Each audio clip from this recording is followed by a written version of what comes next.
عدل نامہ رسول صلی اللہ علیہ وسلم سے حاصل شدہ پیغام۔ اعوذ باللہ من الشیطان الرجیم، بسم اللہ الرحمن الرحیم۔ معزز سامعین و ناظرین کرام، السلام علیکم ورحمۃ اللہ وبرکاتہ۔ آج عدل نامہ رسول صلی اللہ علیہ وسلم کے سلسلے میں پیغام نمبر 12 جو 4 مصرعوں یا جملوں یا بندوں پر مشتمل ہے جاری کیا جا رہا ہے۔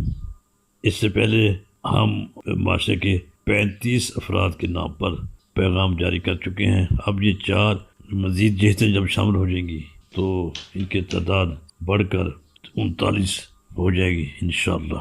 پیغام آپ کے سامنے پیش کیا جا رہا ہے، پیغام کو آپ سنیں، دیکھیں، سبسکرائب کریں اور سمجھ کر آگے بھیجنے کی کوشش کریں۔ اس گروپ میں یا پیغام کے اس سیٹ میں جو آپس کی رنجش ہے، آپس کی معاشرتی عداوتیں ہیں، معاشرتی پیار و محبت ہے، یعنی معاشرے کا دو جو جہتیں ہیں، محبت و دشمنی، اس کو سامنے رکھ کر یہ پیغام دیا گیا ہے کہ اس میں ہر فریق کو اس سے متعلقہ جب کوئی صورت درپیش ہو تو اس کو کیا کرنا چاہیے اور کیا نہیں کرنا چاہیے، اس کی طرف نبی اکرم صلی اللہ علیہ وسلم کے عدل کے بارے میں آپ سے ملنے والی روشنی میں نظر آنے والی جو صورتحال ہے اس کو سامنے رکھ کر یہ چیزیں بیان کی گئی ہیں۔ امید ہے کہ آپ کو پسند آئیں گی۔